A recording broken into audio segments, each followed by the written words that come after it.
Mesdames, Messieurs, bonjour, bienvenue au journal. Ce qu'il faut retenir de l'actualité. Deux conventions signées ce matin par le Burkina avec ses partenaires allemands et hollandais pour renforcer les services sociaux de base. Il s'agit notamment de la construction de 4 hôpitaux de district pour soulager la santé des populations burkinabées.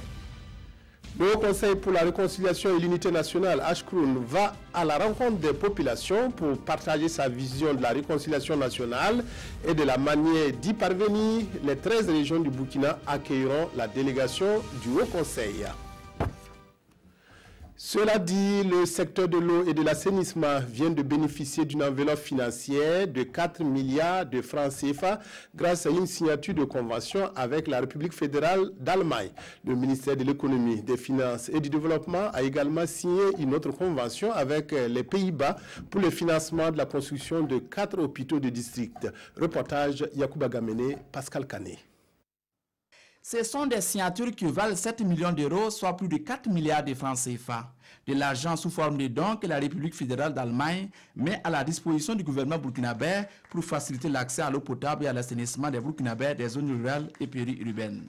Il est clair que l'eau pour la consommation humaine, pour la consommation du bétail, pour toute autre consommation, pour tout sens, c'est central au développement. Et c'est pourquoi je crois mon gouvernement et le gouvernement du Burkina Faso nous sommes bien conseillés de mettre là notre focus de la coopération. Et ça tombe très bien la signature de cette convention parce que d'abord ça porte sur l'ABS. L'ABS, il faut savoir que l'ABS a deux caractéristiques. D'abord, c'est des subventions. Et deuxièmement, ils viennent appuyer nos politiques.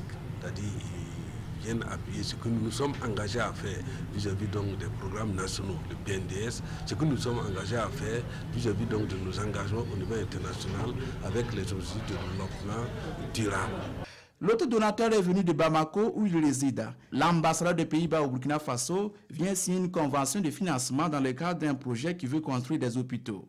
Le projet Orio, financé en partie par l'Union européenne, reçoit un financement complémentaire de 4 milliards de francs CFA pour construire les hôpitaux de l'ENA, Mangodara, Karangassou-Vigué, Tougouri et rénover l'hôpital de Gaïri. C'est le gouvernement burkinabé qui a choisi dans leur plan national de développement, c'est ce secteur de santé et ce projet pour les 5 districts qui est très important d'avoir et de trouver un financement. Alors on a préparé ça depuis quelques années, c'est pas d'aujourd'hui, ça a pris beaucoup de temps, les études préparatoires alors pour faire un bon projet. Alors c'est vraiment la priorité des deux gouvernements d'améliorer la santé pour la population de ces 5 districts. Nous avons un besoin de 26 hôpitaux de district à construire dans le cadre du plan national de développement économique et social. Nous venons d'avancer avec 5 hôpitaux de district. Nous espérons que le Pays-Bas va revenir très rapidement pour nous faire avancer sur cet objectif de 26 hôpitaux de district. Naturellement, c'est l'occasion pour le ministre des Finances et ceux des secteurs concernés de traduire leur reconnaissance à ses pays amis pour ses appuis budgétaires. Pour la 12e fois, la semaine du débat économique SEDECO déroule ses activités sous forme de panel et communication. Au centre des discussions de l'édition 2018, la problématique de l'accès à l'énergie. La SEDECO est une initiative du Centre d'études de documentation et de recherche économique et sociale, CEDRES. Elle réunit chaque année des sommités du monde économique. Oscar Soulama Moumouni Soubega.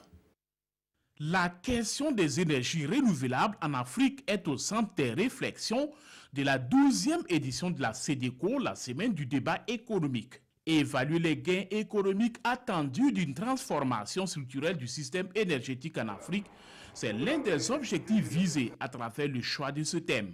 Nous avons observé qu'il y a eu quand même des difficultés majeures de pouvoir approvisionner notre pays en énergie électrique de façon générale.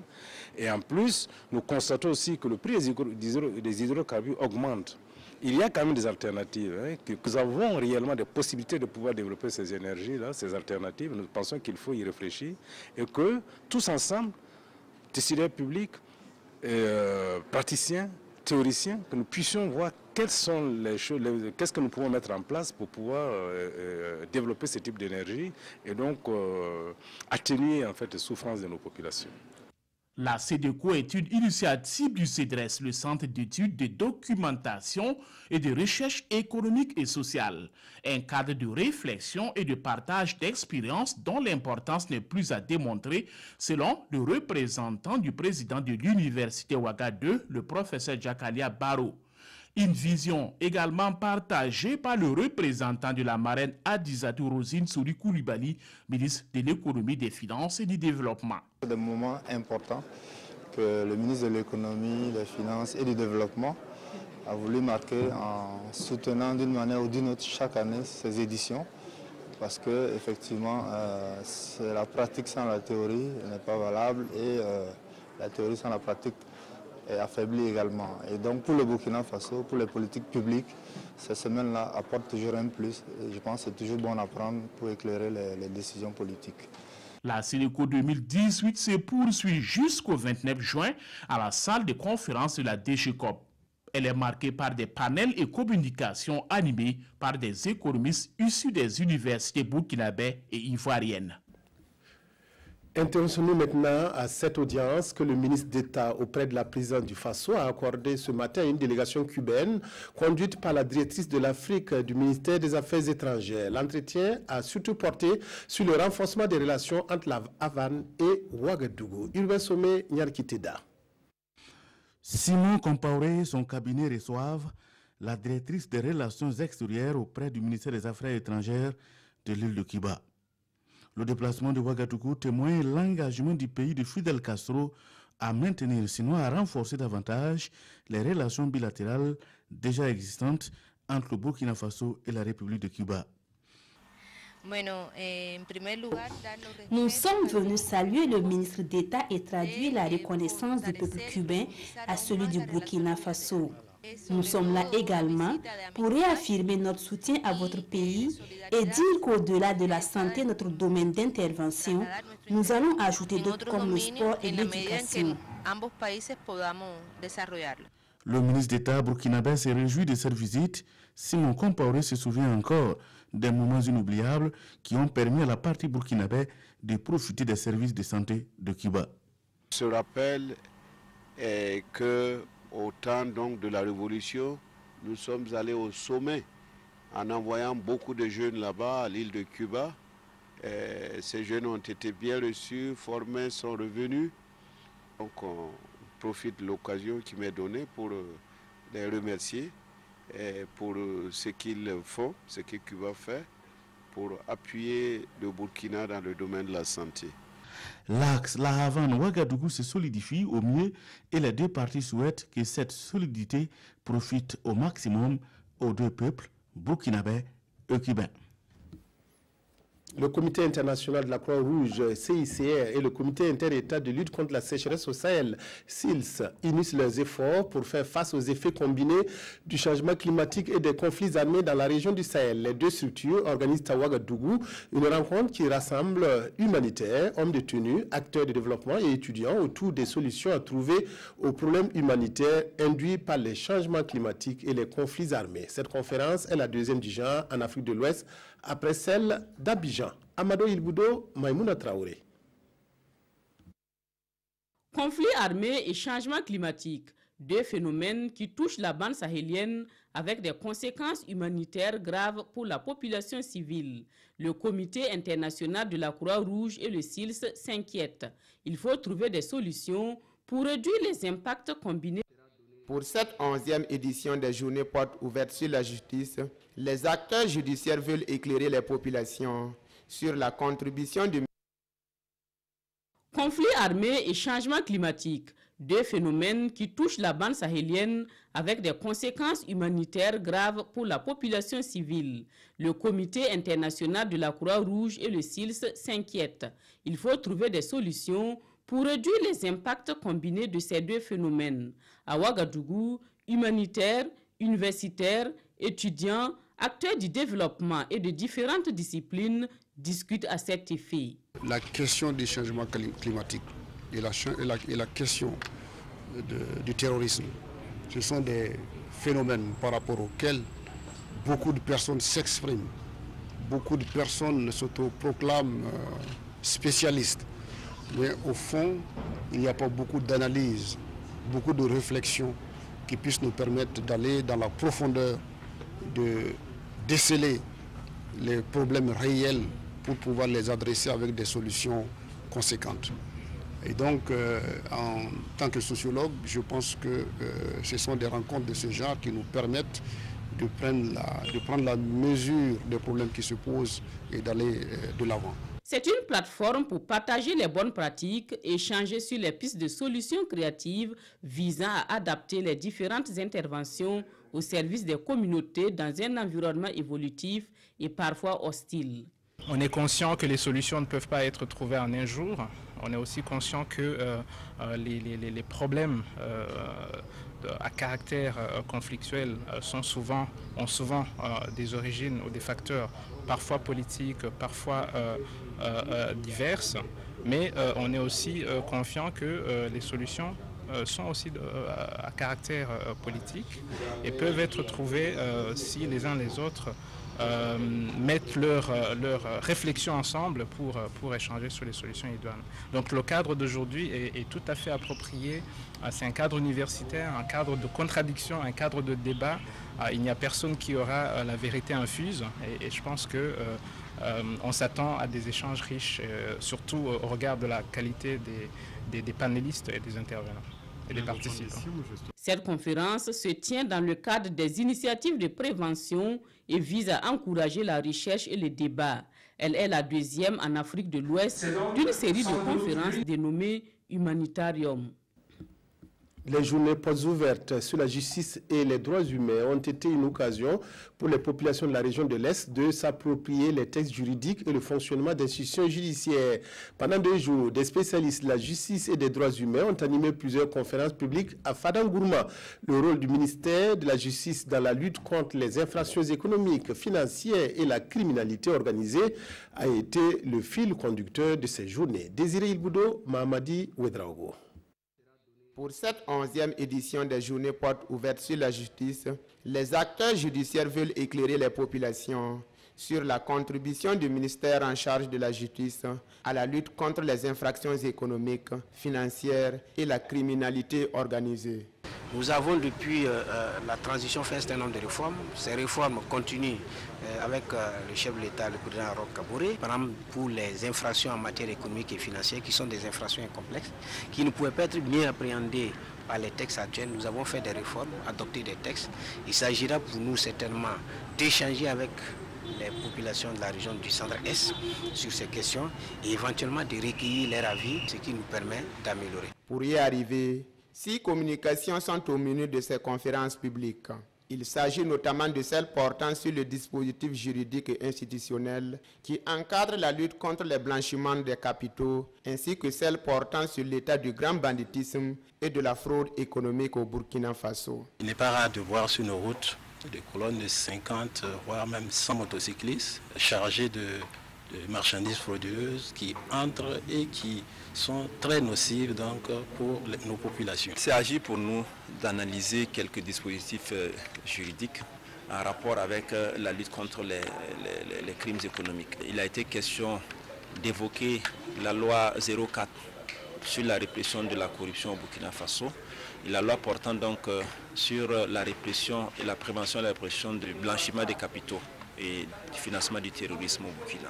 Le patron de la justice invite les Burkinabés à s'impliquer davantage dans la lutte contre les infractions économiques et le grand banditisme afin de garantir la paix, la stabilité et la cohésion sociale au pays des hommes intègres.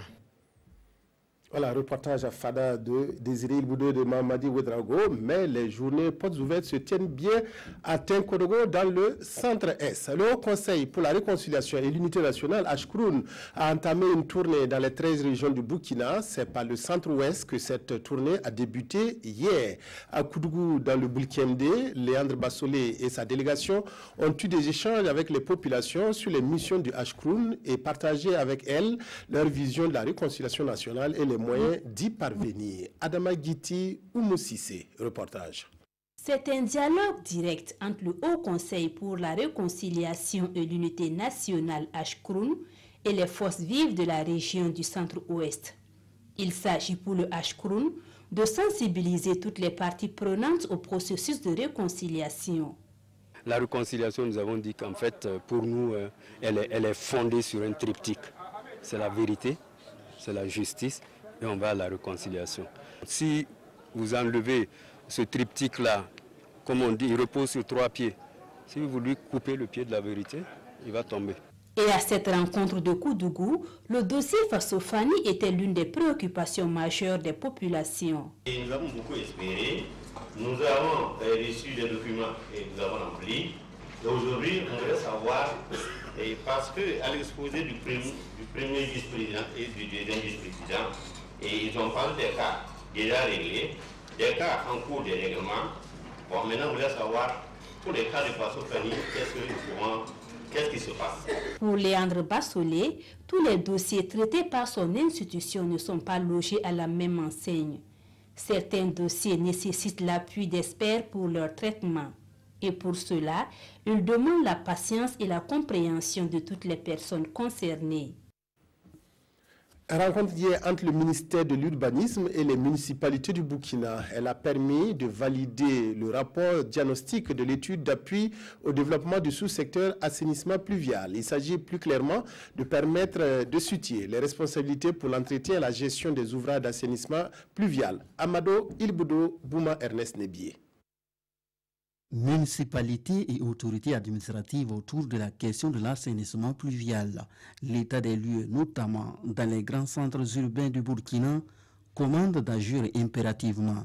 D'où ces réflexions qui devraient aboutir à la validation d'une étude menée en vue de l'élaboration d'une stratégie de développement de ce sous-secteur assainissement pluvial.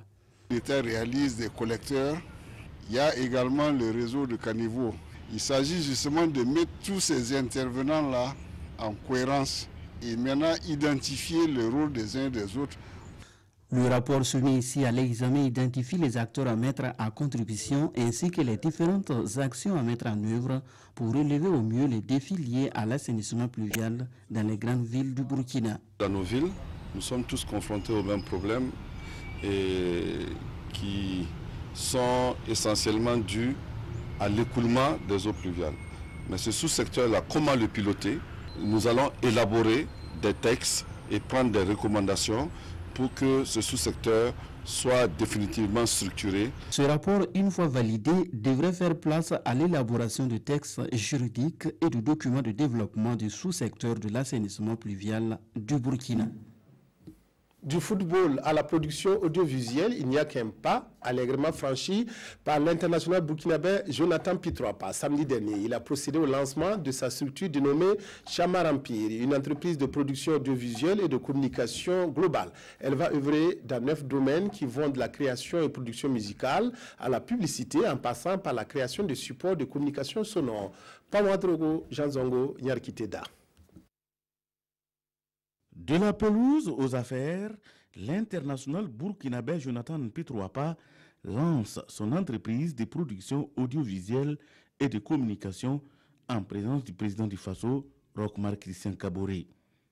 Dénommée Chamar Empire, la maison de production se donne les moyens de produire des contenus artistiques de qualité afin de permettre aux œuvres burkinabées d'être plus compétitives sur le marché culturel national et international. Créer une structure qui allait permettre de professionnaliser le côté musical, surtout dans notre pays, pour permettre de promouvoir et de développer la culture. Donc à tout moment, dès que je pouvais, je développais de jour en jour le projet. Et Dieu merci, aujourd'hui le projet est en place. Tout ce qu'il propose comme logistique, comme moyen technique en vidéo, comme moyen technique audio, il faut dire que c'est une grosse boîte qui doit concurrencer le monde international culturellement parlant. L'entreprise est composée de 2 services, un studio d'enregistrement dénommé Niwango et une agence de communication. Elle englobe 9 domaines. Son domaine d'activité est précisément l'enregistrement sonore, la communication globale, l'édition musicale, le développement d'artistes. Nous voulons que désormais, quand la musique burkinabé va se transporter ailleurs, qu'on ne dise pas qu'il y a un problème de qualité. Chamar Empire fait déjà ses preuves sur le plan national et international. Plusieurs artistes burkinabés et étrangers sont déjà passés par là. Son credo, créativité, professionnalisme et originalité pour l'avenir. Les violences au Nigeria jettent sur les routes des centaines d'habitants du centre du pays. 86 personnes auraient été tuées dans ce qui ressemble fort à des affrontements entre agriculteurs et éleveurs. Ces affrontements cachent aussi des rivalités politiques et ethniques. Le centre du Nigeria en proie à une vague de violence intercommunautaire. Au moins 86 personnes ont été tuées dans une attaque présumée d'éleveurs nomades visant des fermiers.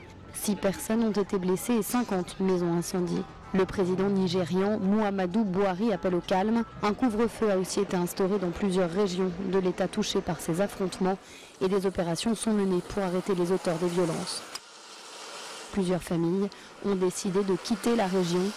Ces violences, entretenues par la concurrence entre appartenances ethniques, religieuses et politiques, ont fait des milliers de morts dans la région au cours des dernières décennies. Les journaux de ce mardi font le bilan de la participation des équipes africaines à la Coupe du Monde Russie 2018 et reviennent sur l'entretien que le président du Faso a accordé dimanche soir. La revue de presse Toboum Evelyne Dabiré. Bonne nouvelle de la semaine, les syndicats du MEF saisissent la main tendue de Roch, annoncent aujourd'hui au Faso. L'occasion était rêvée, elle vient de se présenter et il ne fallait pas la rater, estime ce journal. Une occasion profitable aux deux protagonistes selon l'observateur Palga qui affirme que l'honneur est sauf tant pour les grévistes qui s'étaient embarqués dans une posture si irrédentiste qu'ils ne pouvaient faire machine arrière sans concession que pour le gouvernement qui ne peut avouer son impuissance à sortir de ce traquenard syndical. Une trêve salutaire, écrit aujourd'hui au Faso, vu les diverses conséquences de ces grèves perlées. Le pays, quant à lui, retient la fermeté affichée du président du Faso lors de ce grand oral contre les différentes formes d'incivisme, mais reste tout de même dubitatif quant à la mise en œuvre de cette fermeté. Si le pays espère que l'éléphant annoncé n'arrivera pas avec un pied cassé, l'Express du Faso, lui, déplore qu'au Burkina, on bavarde beaucoup et on travaille peu. La Coupe du Monde est en passe de boucler le premier tour et déjà, l'Égypte et le Maroc ont fait leurs adieux à la compétition, lit-on dans les journaux. Des résultats en dents de scie des représentants africains qui traduisent ni plus ni moins la situation d'un football toujours à la recherche de ses marques, analyse le pays. Malheureusement, affirme l'observateur Palga, même l'honneur n'est pas sauf. Ce journal prend pour exemple les pharaons d'Égypte pour qui cette Coupe du Monde a été la bérésina sur toute la ligne. Seuls le Sénégal et le Nigeria ont une possibilité de qualification. Mais l'adversaire du Sénégal, les Cafeteros, apparaissent comme un épouvantail pour les Lions de la Teranga, écrit le pays. Et face au Nigeria, l'Argentine risque de se présenter en véritable fauve blessé. Les supporters africains ont donc des raisons de s'inquiéter, soupire le pays. Pour le moment, le seul lot de consolation pour l'Afrique, relève l'observateur Palga, c'est le record du plus vieux joueur de la Coupe du Monde, battu par le portier Essam Aladari. Voilà, rendez-vous ce soir à partir de 18h pour voir Argentine-Nigeria. C'est tout pour cette édition. Merci de votre aimable attention à la RTV. Excellent après-midi.